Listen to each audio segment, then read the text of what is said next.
I pulled into my vacant lot on Meadowlark Drive just outside Boise, Idaho, expecting the same scrubby emptiness I had left that morning, but instead, I heard the wet slap of concrete pouring from a massive truck idling where my future house was supposed to stand.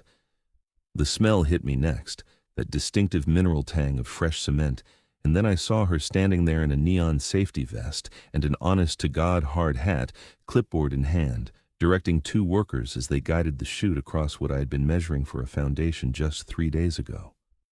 My brain stuttered trying to process the scene. This was my land. I had the deed in a folder at home, the survey stakes still visible at the corners, the permits I had been carefully filing for months to build a modest 2-bedroom house where I could finally stop throwing money at rent. But here was Karen Whitmore, president of the Meadowlark Hills Homeowners Association, orchestrating what looked like a professional concrete pour right in the middle of my property. I parked my truck at an angle and got out, my boots crunching on gravel as I walked toward the organized chaos. The concrete truck's mixer drum rotated with a mechanical growl, and the two workers were too focused on their job to notice me approaching. Karen saw me, though. She looked up from her clipboard with an expression that suggested I was the one intruding on her carefully planned day. "Excuse me," I called out, raising my voice over the equipment noise. "What exactly is going on here?" Karen turned fully toward me, adjusting her hard hat with one hand. She was probably in her early 50s, with the kind of severe haircut that looked like it required a manager to approve, and an expression that suggested she had never met a rule she did not want to enforce with extreme prejudice. "Mr. Zeller, I am glad you're here. I was going to send you a courtesy notice later today." "A courtesy notice about what? That's my lot you're pouring concrete on." She tapped her clipboard with a pen, the gesture somehow both casual and condescending.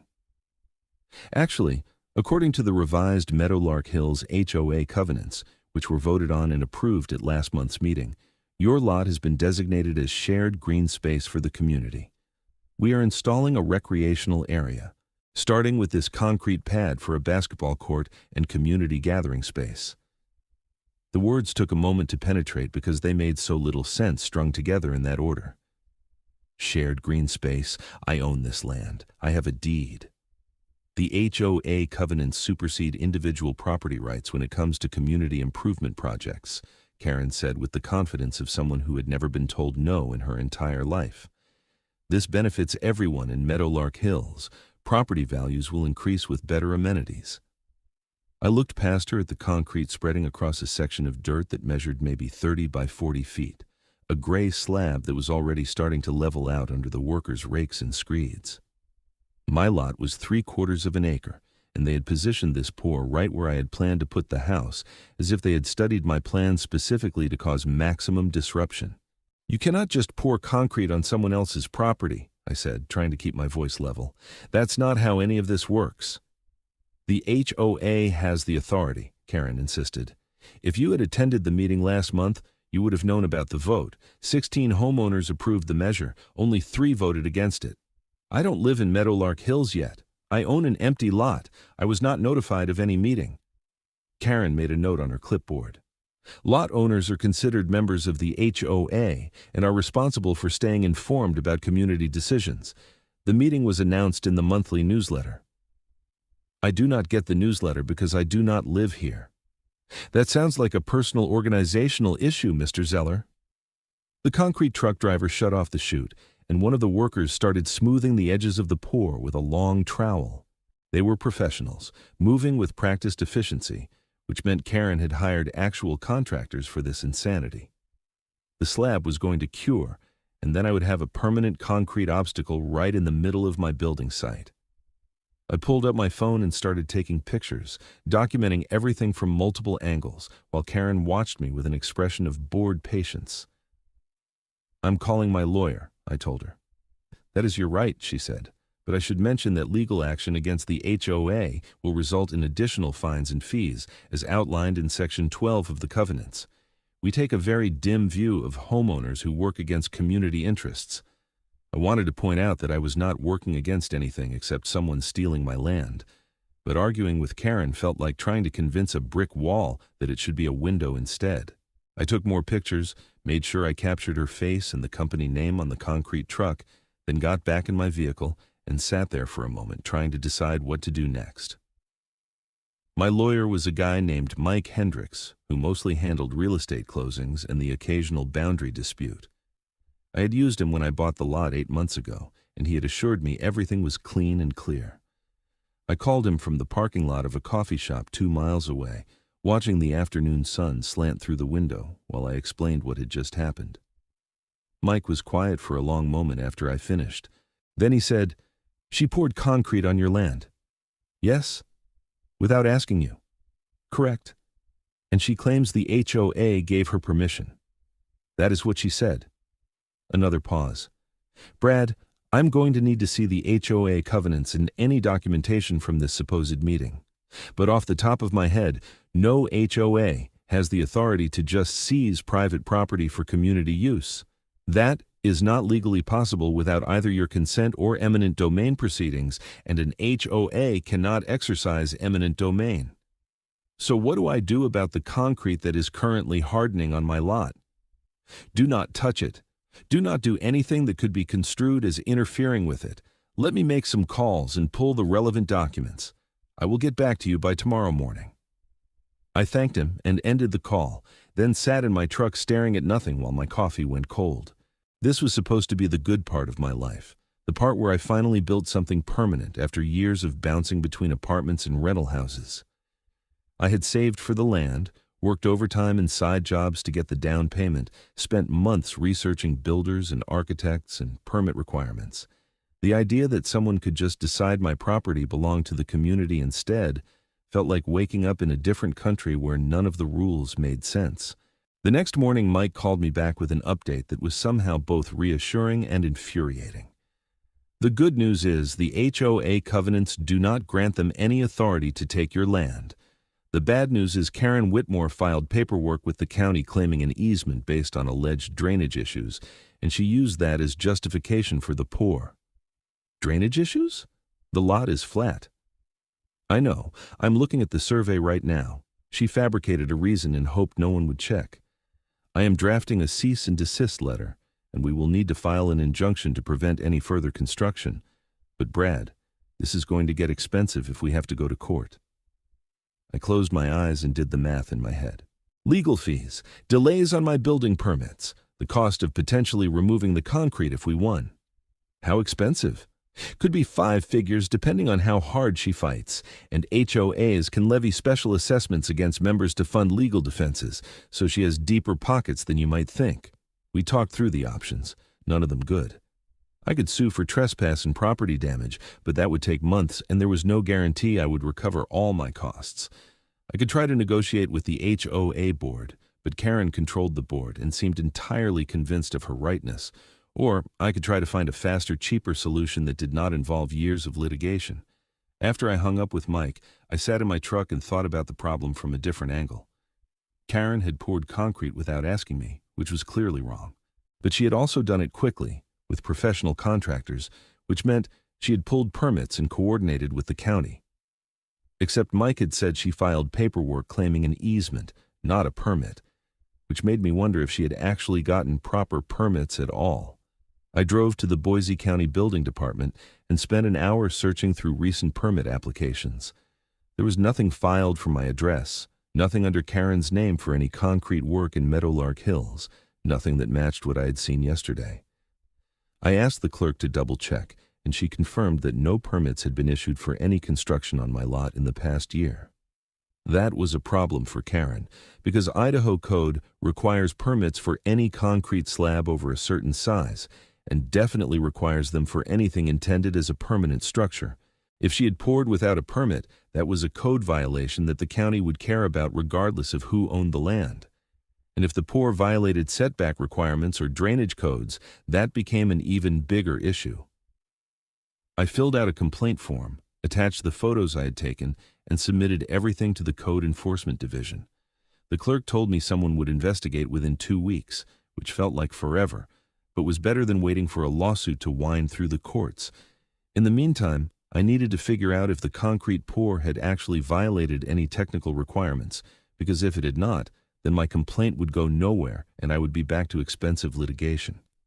Which meant I needed an engineer, someone who could look at the slab and tell me if Karen had screwed up in ways that mattered to the county. I found Brenna Ashford through a recommendation from a contractor I knew. Her website listed her credentials as a structural engineer with 15 years of experience, specializing in residential and light commercial projects. She had an office in downtown Boise, and when I called, she answered on the third ring with a voice that sounded like she was already thinking about 3 other things. Ashford Engineering. Hi, my name is Brad Zeller. I need someone to assess a concrete pour that was done on my property without permission, and I'm looking for documentation of any code violations. There was a brief pause. Someone poured concrete on your land without asking you? The HOA president decided my lot should be community space instead. That is a new one. I heard papers rustling in the background. I can come out tomorrow afternoon if you can meet me there. Standard site visit fee is $300, and a written report is another $500 if you need it for legal purposes. That works. Thank you.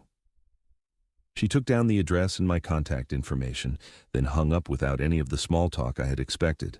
Efficient, I supposed, though it left me feeling like I'd just scheduled a dental appointment rather than hired someone to help me fight an insane HOA president. The next afternoon, I met Brenna at the lot. She arrived in a silver Subaru that had seen better days, wearing work boots and canvas pants with a tape measure clipped to the belt. She was younger than I had expected from her credentials, maybe mid-30s, with dark hair pulled back in a practical ponytail and an expression that suggested she had no patience for nonsense. "Brad?" she asked, getting out of her car. "That is me." She shook my hand with a grip that was firm without being performative, then walked past me toward the concrete slab without waiting for direction. I followed, watching as she paced the perimeter with long strides, occasionally stopping to crouch and examine the edges or take measurements with a laser device she pulled from a backpack. "Tell me what happened," she said without looking up. I gave her the abbreviated version while she worked, explaining about Karen and the HOA and the supposed vote that designated my land as community space. Brenna did not interrupt or ask clarifying questions. She just kept measuring and making notes on a tablet she had propped on her knee. After about 20 minutes, she stood up and brushed dirt off her hands. "Okay. First problem is she poured within 3 feet of your property line on the eastern edge, and county code requires a 5-foot setback for permanent structures. Second problem is she did not grade for drainage, so when it rains, this slab is going to channel water directly toward the 2 houses downslope from here, which violates stormwater management requirements. Third problem is she used the wrong base preparation, just poured directly on top of existing soil without proper compaction or gravel substrate, which means this slab is going to crack and heave within a year. So it is a bad pour. It is a disaster. Whoever she hired either did not know what they were doing or did not care." Brenna tapped her tablet screen, pulling up what looked like zoning maps. "And she definitely needed a permit for this, which I am guessing she does not have or you would not have hired me. The county has no record of any permit application." Brenna almost smiled, a quick expression that was more about satisfaction in being right than actual humor. "Then she is in violation of about 6 different codes, and the county is going to make her fix it, not you, her." That was the best news I had heard in days. "Can you document all of that in a report?" "That is what you're paying me for." She took a few more photos with her tablet, then walked the perimeter one more time, occasionally kneeling to check angles or probe the concrete edges with a pocket knife. I stood back and let her work, noticing the methodical way she approached each measurement, double-checking everything before moving on. When she finished, she came back to where I was standing near my truck. "I will have the report done by Friday. It will include photos, measurements, code citations, and my professional opinion that this pour was unpermitted and non-compliant. You can submit it with your complaint to code enforcement." How much trouble is she in? If the county takes it seriously, she will get a stop work order, a notice to correct, and fines that accrue daily until she brings it into compliance. And since it cannot be brought into compliance without removing it entirely and starting over, she is looking at the cost of jackhammering the whole thing out, hauling it away, and restoring the site. Tens of thousands easily, depending on how vindictive the county wants to be about the fines. I felt something unknot in my chest. a tension I had been carrying since I first saw that concrete truck. "Thank you," Brenna shrugged. "I just measure things and tell people what the numbers mean. You are the one who figured out she screwed up. Most people would have just hired a lawyer and burned 6 months in court." "My lawyer told me it would cost 5 figures to litigate." "Yeah, this is cheaper and faster. Smart." She closed her tablet and tucked it back in her backpack. "I will email you the report by end of business Friday. Good luck with your HOA president."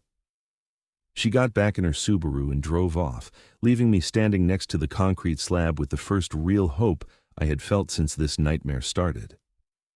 If Brenna's report was as thorough as she seemed, and if the county actually enforced their own codes, then Karen was about to discover that pouring concrete on someone else's land had consequences.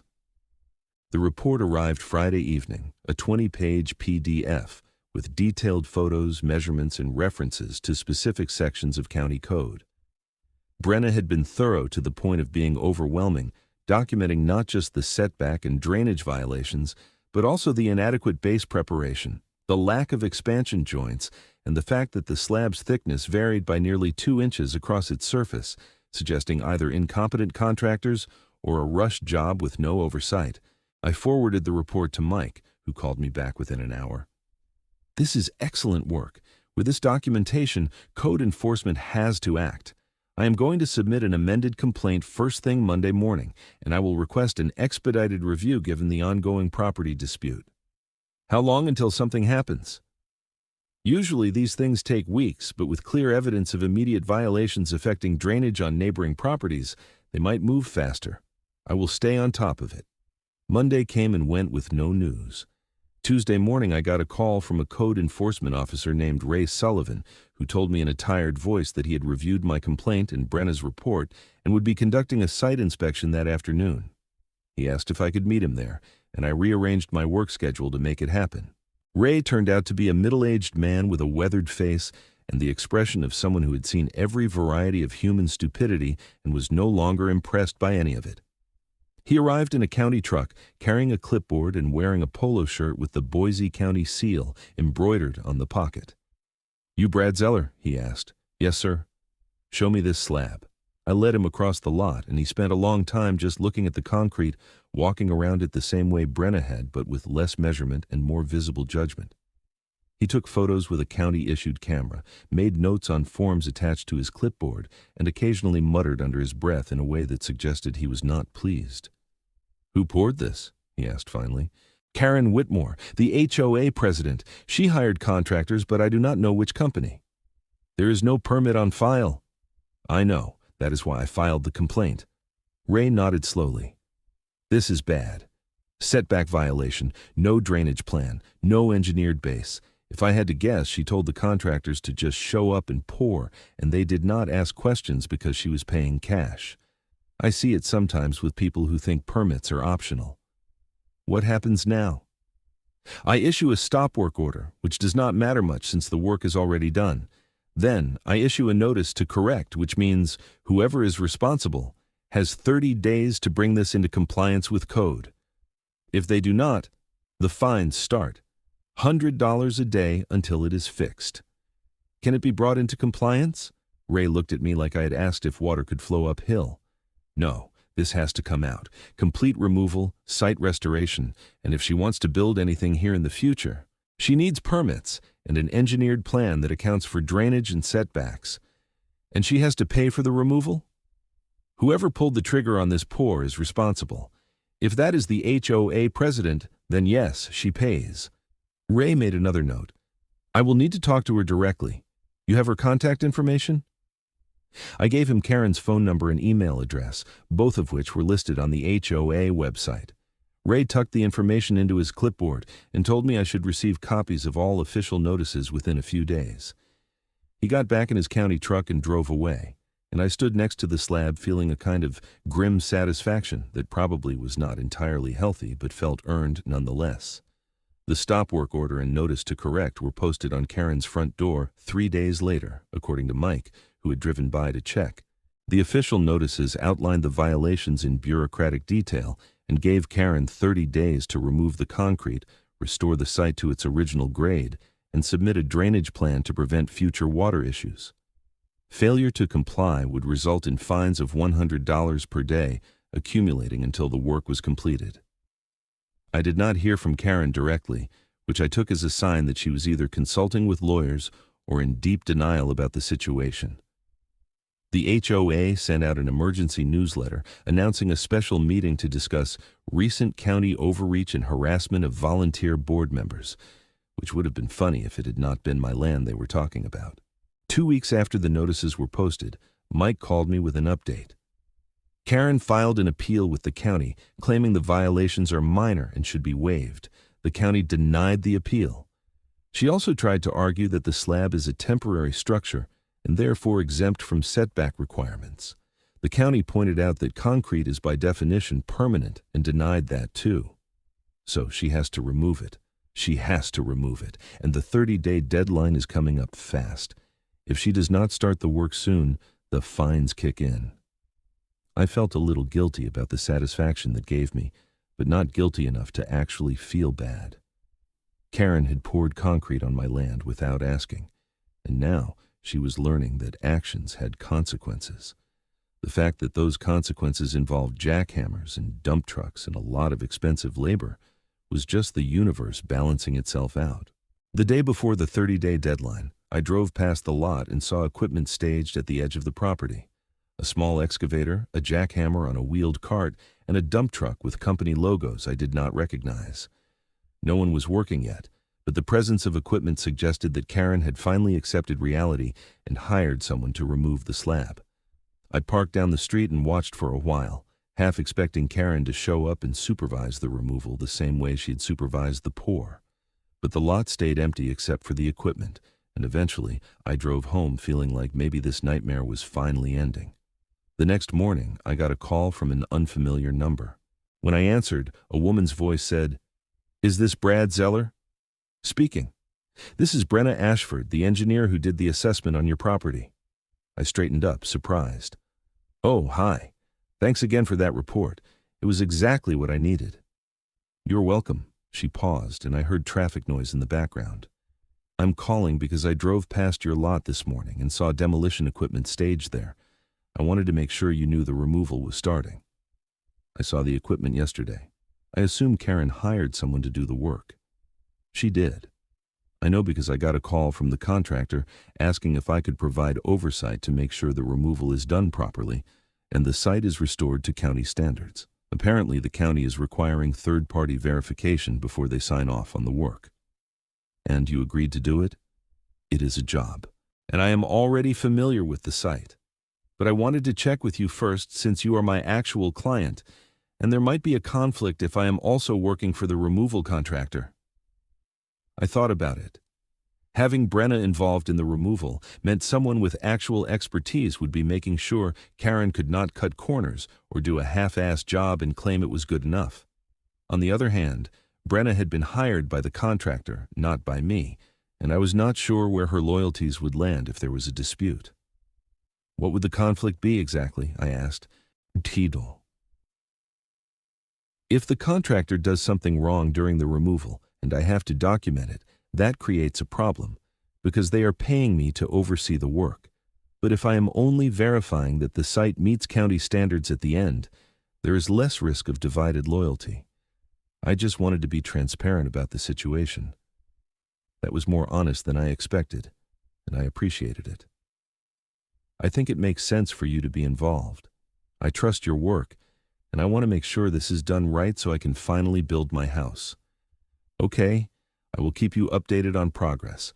The contractor said they are starting tomorrow morning and expect the removal to take 3 days, weather permitting. Thank you for letting me know." She hung up, and I sat there feeling like the situation had taken another unexpected turn. Brenna did not have to call me, did not owe me any updates since her contract was technically with the removal contractor, but she had reached out anyway. That suggested a level of professionalism and integrity that felt increasingly rare in my recent experiences with construction and property management. The removal work started the next morning at 7 o'clock. I took a sick day from my job at the logistics company where I managed freight coordination and drove out to the lot to watch. The contractor had brought a crew of 4, and they worked with efficient brutality, using the jackhammer to break the slab into manageable chunks, while the excavator scooped up the rubble and loaded it into the dump truck. Brenna arrived around 8, carrying the same backpack and tablet she had used during the initial assessment. She nodded at me but did not stop to chat, heading straight over to talk with the foreman. I watched her gesture at different parts of the slab, pointing out areas that needed extra attention, and the foreman listened with the resigned expression of someone who knew he was being held to a higher standard than usual. The jackhammer was loud enough that conversation was impossible, so I mostly stood back and watched the concrete come apart. There was something satisfying about seeing that gray slab reduced to rubble, like watching a bad decision being physically erased. By noon, they had broken up about half the concrete, and the dump truck had made 2 trips to haul away the debris. During a break when the crew stopped for lunch, Brenna came over to where I was standing by my truck. "It is going well so far," she said. "They are being careful about the base material and making sure they do not damage the soil structure underneath." "That is good." The foreman told me Karen tried to negotiate paying half price for the removal by claiming the slab could be broken up and left in place as fill. He had to explain that the county notice specifically requires complete removal and site restoration. "She is still trying to cut corners." Brenna gave me a look that was almost sympathetic. People who make bad decisions usually double down instead of admitting they were wrong. It is easier to blame everyone else than accept responsibility. We stood there for a moment watching the crew eat sandwiches in the shade of the dump truck. Then Brenna said, "Can I ask why you bought an empty lot instead of an existing house?" "I wanted to build something myself, or hire someone to build it technically, but be involved in the process. I spent my 20s moving around, never staying anywhere long enough to put down roots. This felt like a way to create something permanent." "That makes sense." She adjusted the strap on her backpack. "I did a similar thing when I was 30, bought land outside of Boise and built a small house mostly by myself. It took 2 years and I made about 1,000 mistakes, but I learned more about structural engineering from that project than from any job I've had since." "You built your own house?" "With help on the foundation and framing, but yeah. I am not recommending it unless you have a lot of patience and a high tolerance for frustration." I laughed. "I will keep that in mind." She went back to inspecting the work, and I stayed for another hour before heading home. The rhythm of the jackhammer followed me in my head for the rest of the day, a percussive reminder that the concrete was coming out piece by piece. By the 3rd day, the slab was completely gone. The lot looked worse than it had before Karen poured the concrete, torn up and muddy with tire tracks from the excavator. But Brenna assured me the contractor would grade and compact the soil as part of the restoration. I watched them spread new topsoil over the disturbed area, raking it level, and then running a compactor over it in careful passes. When the work was finished, Brenna spent an hour taking measurements and photos, documenting that the site met county specifications for restoration. She typed notes into her tablet while the crew packed up their equipment, and then she walked over to where I was standing. "All done," she said. "I will submit my verification report to the county tomorrow, and they should close out the violation within a week." "Thank you for keeping me in the loop." "No problem." She hesitated, like she was deciding whether to say something else. "Are you planning to start building soon?" "As soon as I can get my permits finalized. I've been working with an architect on plans for a 2-bedroom house, nothing fancy but enough space to feel like home." "If you need any engineering work for the foundation or structural elements, let me know. I do a lot of residential projects." I was not sure if she was offering out of genuine interest or just trying to drum up business, but either way, it seemed like a good idea. "I will definitely keep that in mind. The architect mentioned I would need stamped engineering drawings for the permit application." "That is standard. Here, let me give you my card." She pulled a business card from her backpack and handed it to me. It was simple, just her name and contact information with a small logo for Ashford Engineering. "Email me when you are ready and we can go over what you need." I tucked the card into my wallet and thanked her again. She got into her Subaru and drove off, and I stood there looking at my empty lot, finally free of the concrete slab and ready for whatever came next. Karen's removal from the HOA board happened quietly, according to Mike. The other board members held an emergency vote after the fines started accruing, and they decided to cut their losses by making Karen personally responsible for all costs associated with the illegal pour. She tried to fight it, arguing that she had been acting in her official capacity as president, but the board pointed out that she had never gotten formal approval for the project and had misrepresented the meeting vote. The total cost for removal and fines came to just over $32,000, which Karen paid in installments over 6 months. The HOA also banned her from holding any board position for 5 years and issued a formal apology to me for the unauthorized use of my property. The apology was stiff and obviously written by a lawyer, but it felt like a closing of the loop nonetheless. I submitted my building permit application in late May, including the engineered foundation plans that Brenna had drawn up after I hired her for the structural work. She had come out to the lot 3 times to assess soil conditions and review the architect's designs, making suggestions that improved the layout and saved me money on materials. Working with her was efficient and straightforward, no wasted time on small talk or unnecessary meetings, just clear communication about what needed to happen and when. The permit was approved in early July, and I hired a local builder to start work on the foundation. Brenna came out for the footer inspection, verifying that the concrete forms were set correctly and the rebar was placed according to her drawings. I met her there on a hot morning when the temperature was already pushing 90 degrees, and we stood in the shade of my truck going over the inspection checklist. "Everything looks good," she said, making notes on her tablet. "The builder did solid work on the forms. You should not have any issues with the county inspector." "That is a relief." She glanced up at me, squinting against the sun. "You seem less stressed than the last time I saw you." "Because no one is pouring unauthorized concrete on my land?" "That probably helps." She closed her tablet. "Are you planning to live here full-time once the house is done?" "That is the idea. I've been renting a place in Boise, but the lease is up in October and I am hoping to be moved in by then." "Ambitious timeline, but possible if the builder stays on schedule." She paused. "There's a good diner about 2 miles from here. Breakfast burritos the size of your head, if you are hungry."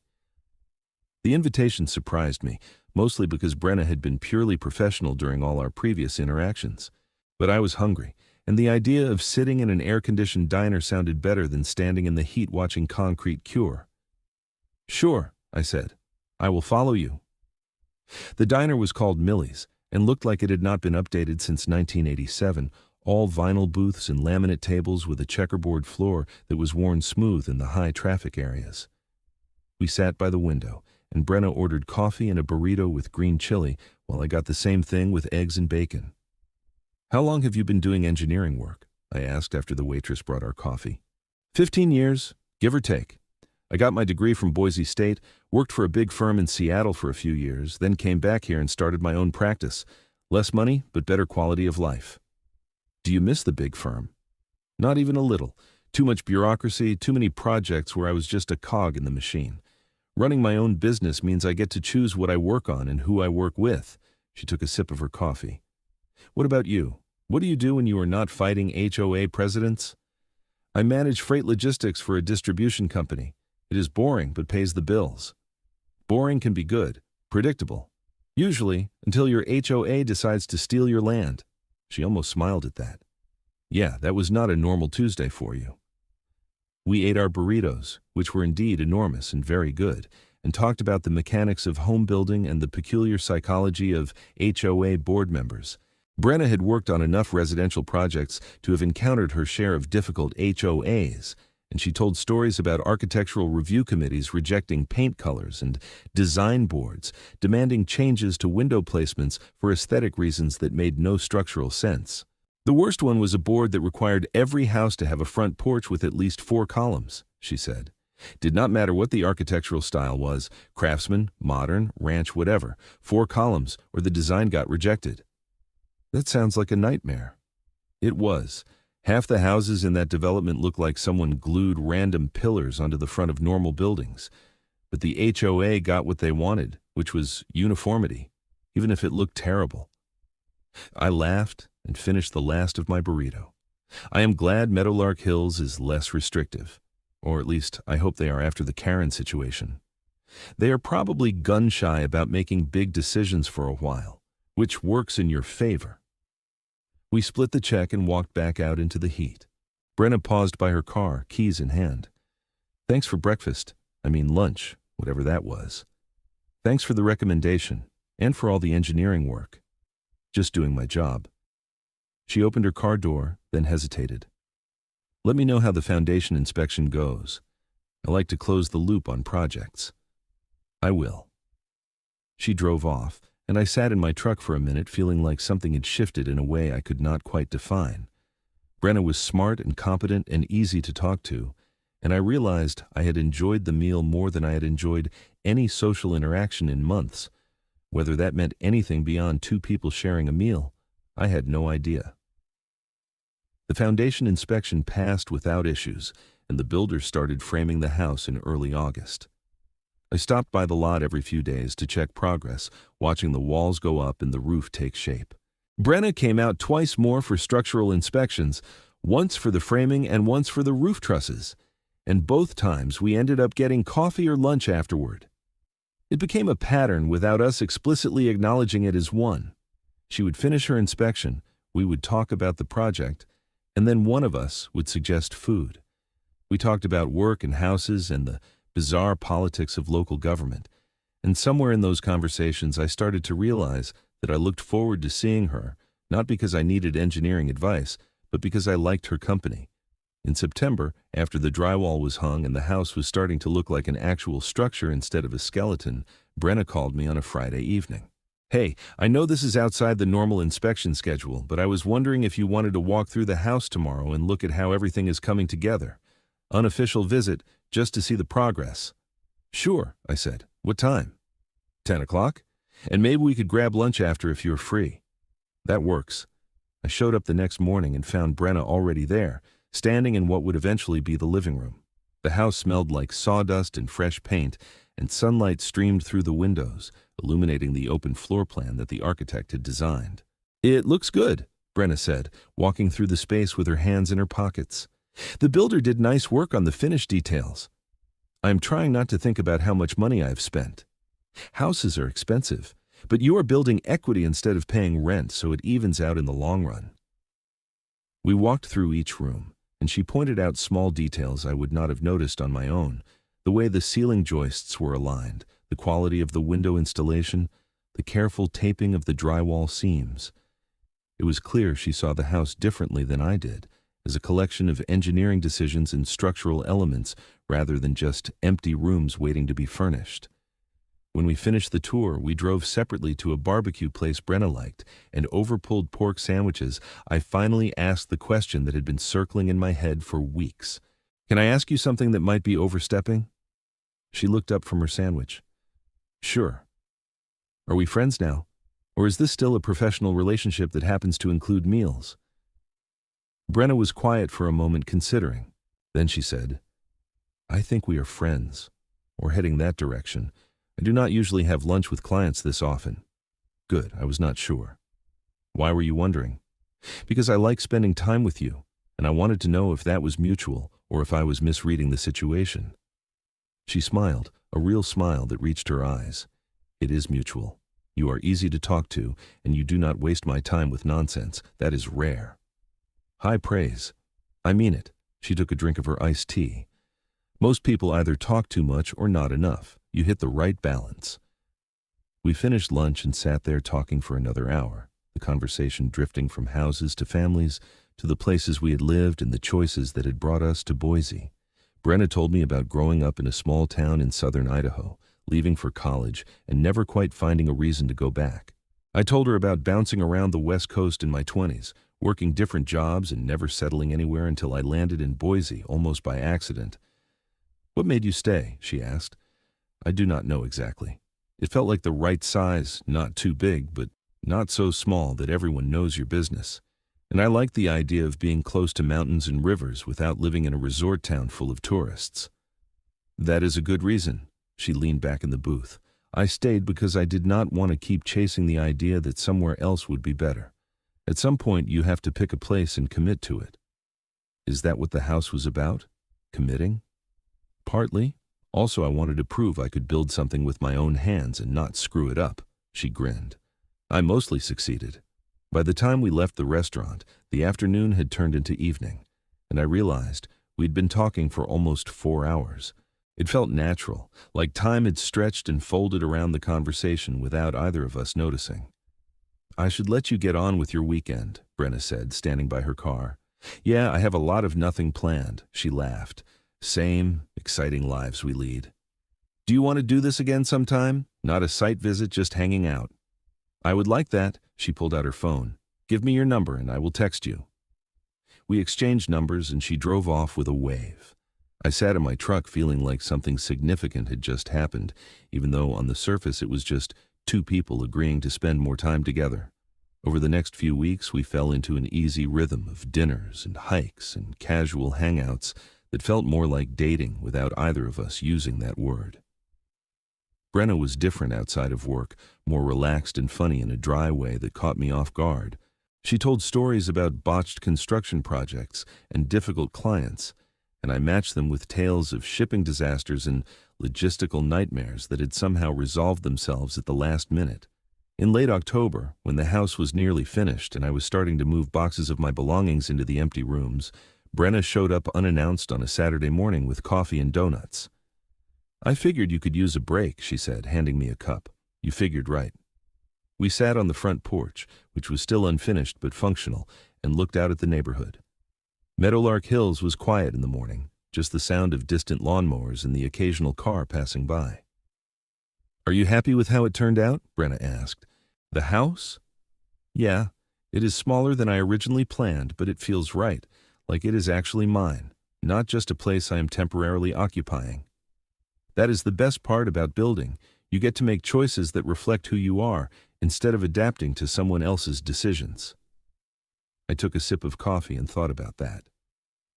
I could not have done this without your help. Not just the engineering work, but everything else. Dealing with Karen and the county and all the stress. You made it feel manageable. "You did the hard part," she said. "I just measured things and told you what the numbers meant." "It was more than that." She looked at me, her expression serious.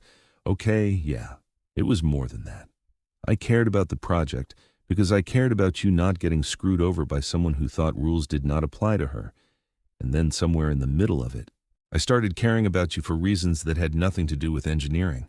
My heart did something complicated in my chest." "That's good to hear, because I've been trying to figure out how to tell you the same thing without sounding like an idiot." "You do not sound like an idiot." "I feel like one. I'm not good at this kind of conversation." Brenna shifted closer, closing the space between us on the porch steps. "Then maybe we skip the conversation and just agree that we both feel the same way." "That works." She kissed me then, a brief touch that felt like punctuation on everything that had been building between us for months. When she pulled back, she was smiling in a way I had never seen before, open and unguarded. "I'm glad Karen poured concrete on your lot," she said. I laughed. "That's a terrible thing to be glad about." "I know, but if she had not, we would not have met. So in a weird way, I owe her." "Let us not tell her that. She does not deserve the satisfaction." We sat there drinking coffee and watching the morning light shift across the neighborhood, and I thought about all the strange turns that had led to this moment. The lot, the HOA nightmare, the concrete slab in the engineer's report, and the jackhammers tearing it all apart. It had felt like a disaster at the time, but maybe disasters were just the universe's way of clearing space for something better. The house was finished in early November, and I moved in properly the week before Thanksgiving. Brenna helped me unpack boxes and arrange furniture, offering opinions on where things should go with the same blunt honesty she brought to engineering work. We hung pictures and assembled a bookshelf and argued good-naturedly about whether the couch should face the window or the fireplace. "Window," she said. "You want natural light. Fireplace, you want to be cozy in the winter." "Cozy's overrated." We compromised by angling the couch so it faced both, more or less, and called it a victory for diplomacy. That winter we spent most of our free time at the house, cooking meals in the small kitchen and watching snow fall outside the windows. Brenna brought over tools and helped me finish the trim work in the spare bedroom, teaching me how to cut angles and nail baseboards without splitting the wood. I was not naturally handy, but I learned fast with her patient instruction. By spring, the house felt lived in and comfortable, every room carrying the marks of decisions we had made together. Brenna had moved in some of her own things gradually, books and tools and pieces of art that blended with my own belongings until it was hard to remember what had been mine originally and what was hers. We never had an official conversation about her moving in. It just happened organically, one night turning into a week, turning into a permanent arrangement that neither of us questioned.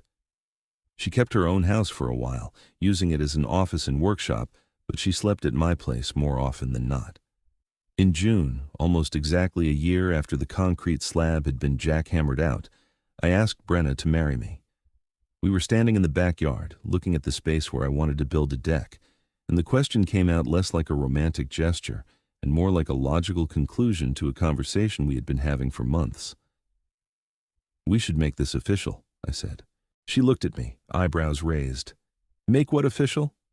"Us, living together, building things together, all of it. We should get married." "That is possibly the least romantic proposal I have ever heard. I know, but I mean it." Brenna laughed, the sound bright and genuine. "Okay, yes. But you owe me a better proposal story to tell people." "I can work on that." "Please do." We got married in September in a small ceremony at the house, just family and a few close friends. Brenna's parents drove up from their town in southern Idaho, and my brother flew in from Oregon, and we stood in the backyard under a canopy of white fabric that Brenna had engineered to exact specifications. The whole thing was simple and practical and perfect, exactly what we both wanted. 2 years later, our first child was born, a boy we named Caleb. He arrived in early spring during a rainstorm that knocked out power to half of Boise, and Brenna handled the whole thing with the same calm competence she brought to structural inspections. I was the one who panicked, forgetting the hospital bag and getting lost on the drive to the maternity ward, but she just held my hand and told me to breathe. Caleb was followed by Zara 3 years later, and then by Kieran another 2 years after that. Each time the house felt smaller and louder and more full of life. We added onto the structure, building a second story with more bedrooms and a larger living space, and Brenna drew up the plans herself, engineering a design that balanced our needs with the limitations of the lot. Karen Whitmore moved out of Meadowlark Hills the year after Zara was born. I heard about it through the neighborhood grapevine, whispers that she had divorced and relocated to somewhere in Arizona. No one seemed sad to see her go, and the HOA board that replaced her was functional and boring in all the best ways. Sometimes I thought about that concrete slab and how much trouble it had caused, the weeks of stress and bureaucratic fighting and legal fees. But I also thought about how it had brought Brenna into my life, how a disaster had become the foundation for something better. Not the literal foundation, which was properly engineered and permitted, but the metaphorical one that held together everything we built afterward. The house on Meadowlark Drive became more than just a structure. It was the place where we raised our children, where we weathered storms and celebrated milestones, and learned to navigate the complicated work of building a life together. The backyard deck eventually got built, and we spent summer evenings there, watching the kids play while the sun set over the mountains. Brenna kept working as an engineer, taking on projects she cared about and turning down the ones that felt like wasted time. I moved into a different job with better hours, something that let me be home for dinner and school events. We figured out the rhythms of parenting and partnership, stumbling sometimes but always finding our way back to solid ground. Years later, when Caleb was 12 and starting to ask questions about how Brenna and I had met, I told him the story of the HOA president who poured concrete on my lot. I explained about Karen and the unauthorized slab and the code violations that led to its removal. He listened with the fascinated horror of a kid encountering adult absurdity for the first time. "That is crazy," he said. "It was," I agreed. "But if she had not done it, you would not have met Mom." "Exactly." He thought about that for a moment. So it was a good thing, even though it was a bad thing. Sometimes life works that way. Caleb seemed satisfied with that answer, and he went back to whatever game he was playing on his tablet. I sat on the couch thinking about how right he was, how the worst moments sometimes cleared the path for the best ones. Brenna came home late that evening after a site visit in Mountain Home, and I met her at the door with a kiss and a plate of reheated dinner. She ate standing at the counter, still wearing her work boots and dusty jeans, telling me about the project she was overseeing and the contractor who kept trying to cut corners on rebar placement. Some people never learn, she said. Some people learn the hard way, I said, thinking of Karen and the $32,000 she had spent removing illegal concrete. Brenna smiled like she knew exactly what I was thinking. Yeah, the hard way works too. We cleaned up the kitchen together, moving around each other with the practiced ease of people who had shared space for years. Through the window, I could see the backyard, the deck we had built, and the swing set the kids had mostly outgrown.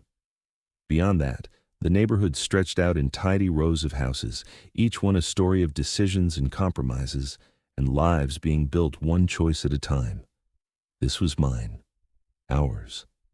The house that started with an empty lot and a nightmare, HOA president and a woman who knew how to measure things and tell the truth about what the numbers meant. It had not been the path I expected, but it was the one I would choose again without hesitation.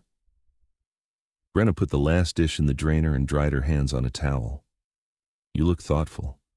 Just thinking about how we got here. The long way around?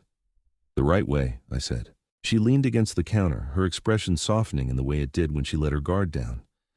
Yeah, the right way. We stood there in the quiet kitchen, the house settling around us, and I felt the weight of gratitude for all the improbable turns that had led to this exact moment. The concrete that should not have been poured, the jackhammers that tore it apart, the slow work of building something better in the empty space that remained.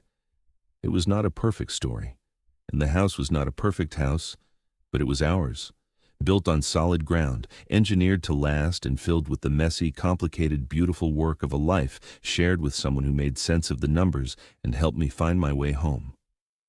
The years continued to unfold in the way they do when you are too busy living them to notice the passage of time. The kids grew taller and louder, filling the house with school projects and music practice and the constant hum of activity. Brenna took on bigger projects, including a contract with the county to assess aging infrastructure, and her business grew until she had to hire 2 junior engineers to keep up with demand. I watched her navigate the challenges of running a growing company with the same methodical approach she brought to everything else. She set clear boundaries, refused to compromise on quality, and somehow managed to balance work with being present for the kids' soccer games and school performances. It was not always easy, and there were nights when we both collapsed into bed too tired to talk, but we made it work. The neighborhood changed around us too. New families moved in, drawn by good schools and reasonable property values. The HOA board cycled through various presidents, none of them as memorable or problematic as Karen. The monthly meetings became routine affairs focused on landscaping budgets and playground maintenance, exactly the kind of boring competence that made everyone's lives easier. One evening in early fall, when the air had just started to turn crisp and the kids were occupied with homework, Brenna and I sat on the back deck watching the sunset. She had her laptop open, reviewing structural drawings for a commercial project, but she closed it when I brought out 2 beers from the kitchen. Break time? I asked. Yeah, my eyes are crossing from staring at load calculations. We sat in comfortable silence for a while, the kind that comes from knowing someone long enough that words are optional. The deck boards creaked slightly under our chairs, a reminder that we needed to seal them again before winter, but that could wait for another weekend. Do you ever think about what would have happened if Karen had not poured that concrete? Brenna asked suddenly. Sometimes.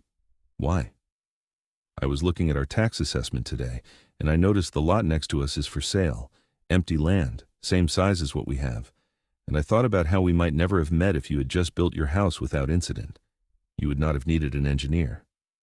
We might have met some other way. Maybe, but probably not. Our circles did not really overlap before all that happened. I thought about it, tracing the alternate paths our lives might have taken. I guess I am grateful for the worst decision Karen Whitmore ever made. Me too. Brenna took a sip of her beer. Although I still think she got off easy. $32,000 in a ban from the HOA board is not nearly enough punishment for that level of entitlement.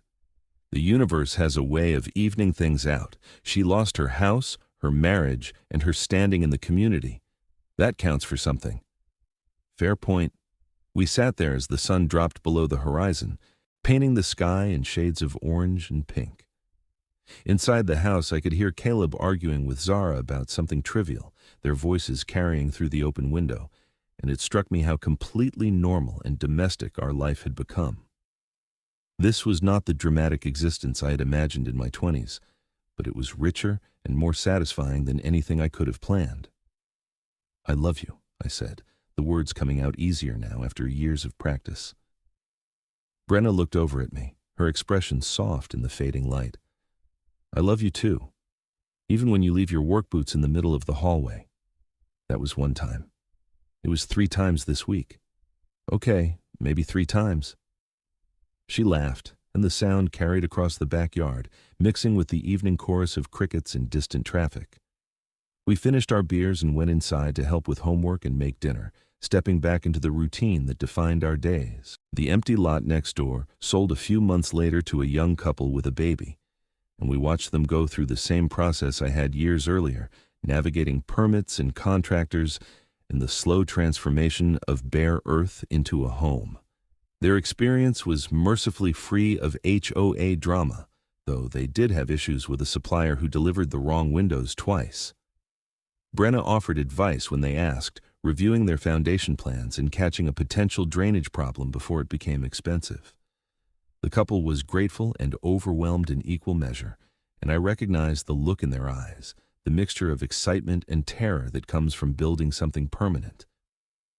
"Were we that anxious?" I asked Brenna after the neighbors left one evening, armed with a revised grading plan and a list of contractors she recommended. "Probably worse. You had Karen actively sabotaging you, and I was trying to figure out if you were competent or just lucky." "What conclusion did you reach?" "Still deciding," she said with a grin. As the seasons cycled through and the children grew, the house itself became a character in our story, bearing witness to birthdays and arguments and quiet Sunday mornings. We repainted rooms and replaced appliances and fixed the little problems that emerged as the structure aged. Brenna approached each repair with engineering precision, while I learned to be handy through trial and error and occasional guidance from YouTube videos. The neighborhood kids started using our backyard as a gathering spot, drawn by the large deck and the fire pit we installed one summer. Brenna and I became the default hosts for block parties and impromptu barbecues, roles we had not sought but grew into naturally. It felt good to be part of a community, to have roots that went deep enough to anchor us through whatever storms came our way. On a spring afternoon, 12 years after that first concrete pour, I stood in the front yard and looked at the house with fresh eyes. The paint had faded slightly, and the landscaping needed attention, but it was solid and well built, a testament to careful planning and good engineering. The lot next to us now held the neighbor's completed house, and beyond that stretched the rest of Meadowlark Hills, a patchwork of homes and families and ordinary lives unfolding day by day. Brenna came out to join me, wiping her hands on a rag after changing the oil in her Subaru. "What are you looking at?" "Just the house, thinking about everything that went into it." "Having regrets?" "Not even one." She stood beside me, close enough that our shoulders touched. "Good, because I am pretty attached to this place, and to you. The feeling is mutual." We stood there for a while longer, watching the neighborhood go about its business. A kid rode past on a bike, training wheels clattering. Someone was mowing their lawn a few houses down. The sun was warm on my face, and the air smelled like fresh-cut grass and possibility. This was home. Not because of the structure or the location, but because of everything we had built together in the years since that crazy day when Karen Whitmore decided she could take my land. The anger and frustration had long since faded, replaced by gratitude for the unexpected gift of meeting Brenna and building a life that fit us both. Inside, the kids were probably getting into some minor mischief or creating art projects that would take hours to clean up. The house would need maintenance and repairs, and there would be challenges ahead that we could not predict. But we had a solid foundation, both literal and metaphorical, and that was enough to weather whatever came next. Brenna squeezed my hand and headed back toward the garage, leaving me alone with my thoughts for a moment longer. I looked at the house one more time, remembering the empty lot and the concrete slab and all the improbable turns that led to this moment. Then I followed her inside, ready for whatever came next, grateful for every difficult step that had brought us here.